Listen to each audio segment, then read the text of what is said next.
Hey guys, it's me Jake from JakeMan21642, back here with the Accord, and I thought I would just give you guys a little update video because I've now had the car for 3 months and 5,000 miles. So I thought I would give you guys just a little walk around, talk about a few things, and give it a quick drive. So here it is right here. Last time I did a video was about a month ago, and the car had around 132,000 miles on it. I believe it was about 132,200. And now I'm at 134,400, I believe. So yeah, this car has definitely been getting a workout, and honestly, I have not had a single problem. This car has been perfectly fine. It actually did 2 road trips 2 weeks in a row. The first week, I ended up last minute being able to get a concert ticket for one of my favorite bands in DC. So I had school and work, and then I drove to DC with 3 other people in the car, and then drove back at 2 in the morning with 2 other people in the car, and it did perfect the entire way up and the entire way back, and I had a blast. And then the next weekend after that, I went to go visit a friend that lives up in Northern Virginia. Ended up going on some mountain roads, going on Skyline Drive, and going many other places, and we put about 300 miles on the car. And that was on top of the 100 miles I drove there and 100 miles back. So this car has had 2 really fun weekends in a row. This weekend, it was kind of just around the city. I worked and went out with my friends twice. So that's actually probably the most relaxed weekend this car's had in a while. But as you can see, I did clean it today. Everything's pretty much the same on it. The tires, the back ones definitely do have a little bit more meat on them than the front at this point, which is to be expected. These were probably rotated right before I bought it. As you can see, they're still in really, really nice shape. And these are great tires, the Yokohama Avid and Vigor. They have been fantastic the entire time I've owned the car. They were great in the snow, they handle great, they're still pretty quiet considering how warm they are. So I'm definitely going to keep these for a while and just run them down, because the back ones still have a really, really nice amount of tread on them. But definitely when I change the oil in the next few weeks, I am going to get those rotated. Along the back, as you can see, nothing has really changed. It did get a new little tiny ding right here, which you can't even see it on camera, but it bothers me way more than it should. But I don't know where that probably happened at school, considering all the dumbass drivers there, but oh well, shit happens. As you can see though, everything on the car is very nice and shiny. The paint's in excellent condition. It seems like almost all of the pre-refresh ones I see have nasty clear coat on them somewhere. But as you can see, mine is perfect. I did get bored one day when I was washing it, and I ran my Sirius XM antenna out here. All I did basically was this piece right here kind of pops up, ran the wire down there, and then inside, ran it down and in through here, down this seam, and then this plastic panel just lifts up, and there's a little bit of it poking out right here, but lifted up, ran it under there, and then it runs underneath of the seat up to the radio. So I did do that, and I really do like the way that looks, rather than it being up here on the dashboard, because it really didn't get that good of reception right there. Oh no, the magnets, they scratched the paint. Oh, it's a 12-year-old car, I really don't care.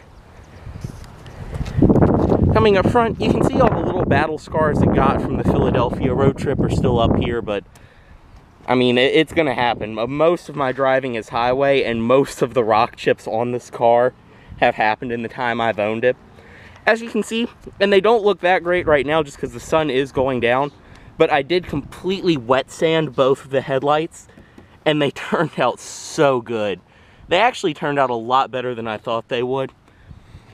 And which is great, because I was honestly debating buying new lenses, and the lenses are such a pain in the ass to change on this car, especially on this side. You have to take the tire and like the inner wheel plastic off, the battery out. I believe you actually might have to pop the bumper cover off a little bit just to get them. They're almost as hard to change as the ones on the Fit.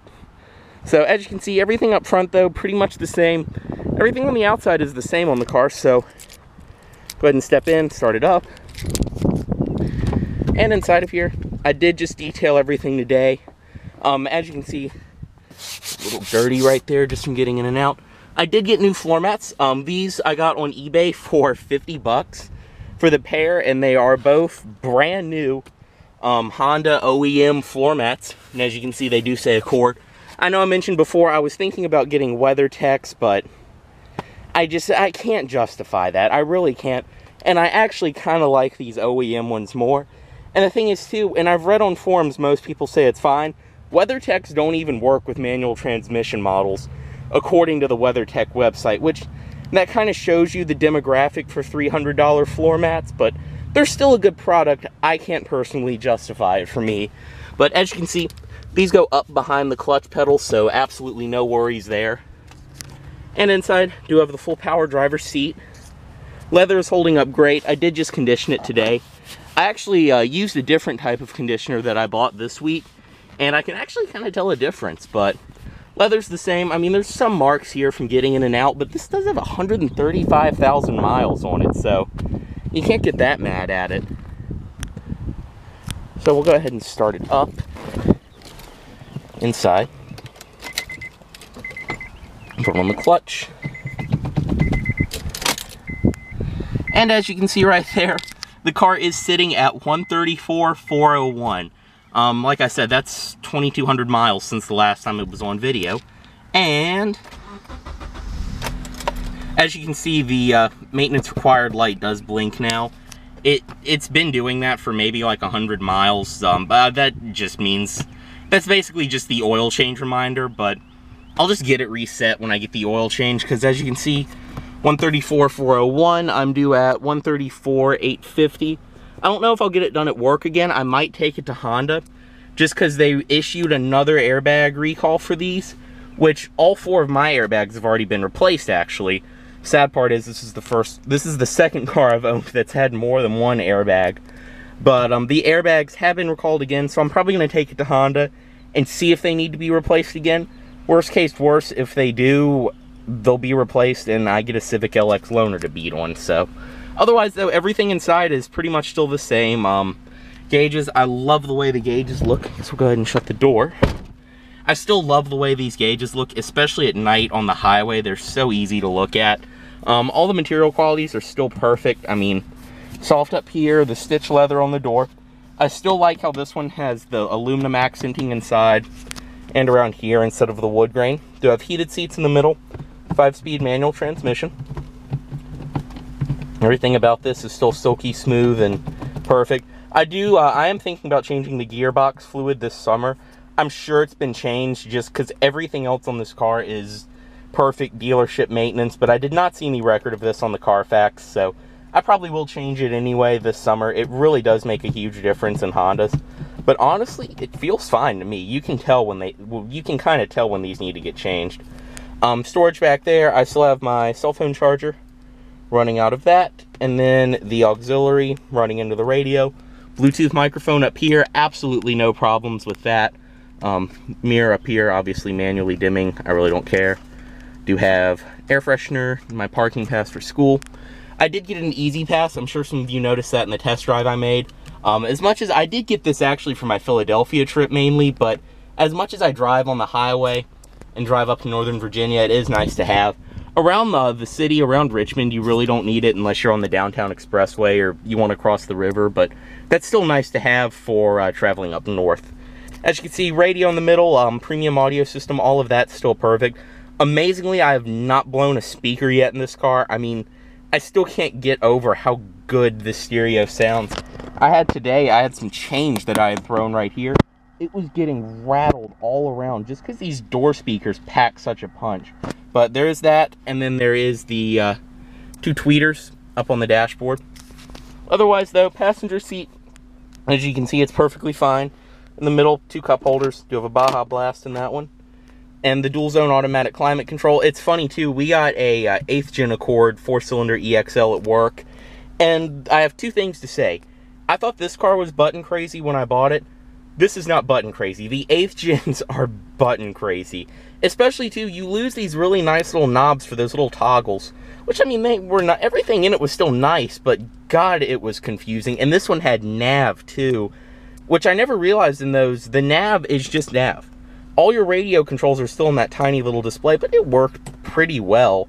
But those are button crazy. This is actually pretty simple. You just have auto, off, dual, recirc, and then you don't even have to press dual. You can just change it from the passenger side, and then just do that to sync them. But honestly, everything about it is just really simple. And I have started using the auto climate control. Like I've said before, that's something I've never had a car with, but it's actually a pretty nice feature, especially for road trips. I use that both times the entire way. Sunroof up here, popped right now, and the cover. The sunroof doesn't leak. I know there are some stains in the headliner, just a few. There were stains up here when I bought it, and I cleaned them, and it just left little watermarks. I think I got most of them out now. Sunglasses container up here, which I actually use. Again, something I've never owned a car with, but I really, really like this. And it's actually padded inside. It's really nice. Lights up here. This does have the little light that Kyle Liberty, you pointed this out before I even bought the car. Just this little light in the middle that cascades down, which Volkswagen actually did on their Mark V generation of cars. But it's interesting to see this in an 03, but that is nice at night, just having a little bit of light that cascades down here if you wanted to hold something in the middle and read it. So we'll go ahead, unlock all the doors, and I guess I'll give you guys a walk around, and then I'll attach a quick driving clip to the end of this video. Pop the trunk too. And the back seat, it did not come with back seat floor mats for the set, which I really don't care, because the back seat floor mats are actually in perfect shape, and it doesn't really bother me. Back here, everything on the door follows through. The soft touch material up here, leather padding. I have a CD down here. Oh yeah, this one is like scratched beyond belief, and I got mad and threw it in the back seat. I did get this. This is actually part of a display that my mom had for work, and she was throwing it out, and I was like, eh. So I just kind of took this, and thought it made a good little catch-all just to keep back here. I have like tissues, which mainly get used as napkins because I eat in here before work sometimes. Body spray, I think, yeah, that's a belt. And then just papers and a Harbor Freight coupon book. But otherwise, everything in the back seat's perfect. Armrest in the middle. As you can see, 2 cup holders.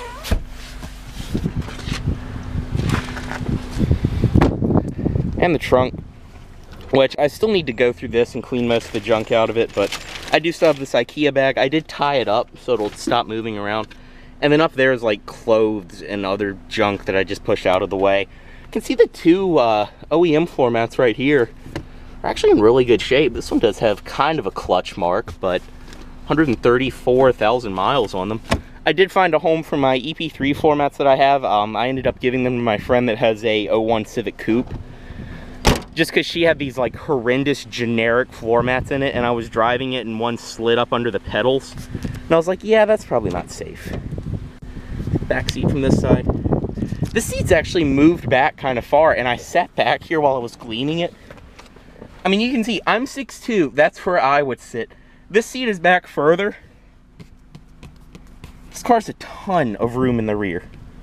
I mean, I just can't get over that. This car has so much room. It's such a great people carrier. Like I said, I had 2 people back here all the way to DC, and they were both raving once we got to DC about how comfortable it was.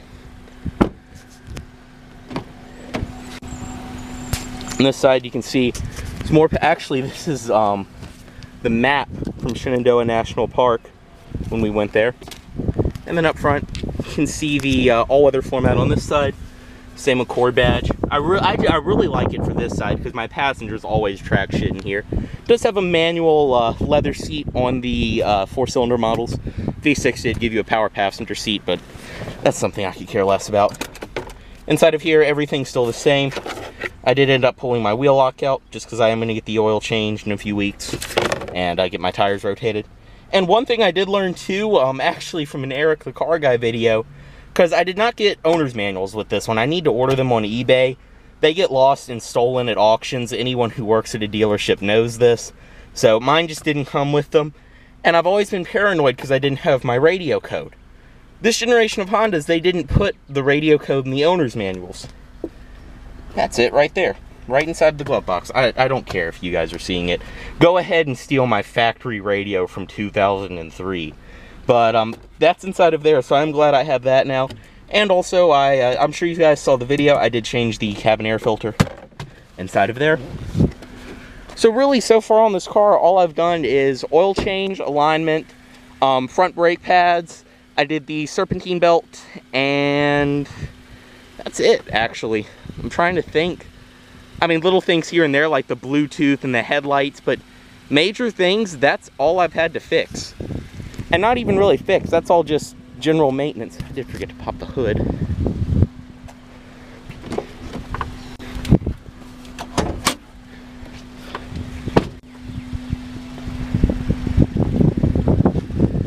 And up underneath of here, of course, it's the K24 2.4 liter 4-cylinder, 160 horsepower and 166 foot-pounds of torque. It still moves this car very well. The car is very nice and light. As you can see, everything up under here is pretty clean. I do still have the intake on it. I'll probably get a legit cold air intake set up this summer because I really do plan on keeping this car for a while, but otherwise everything up under here is perfect.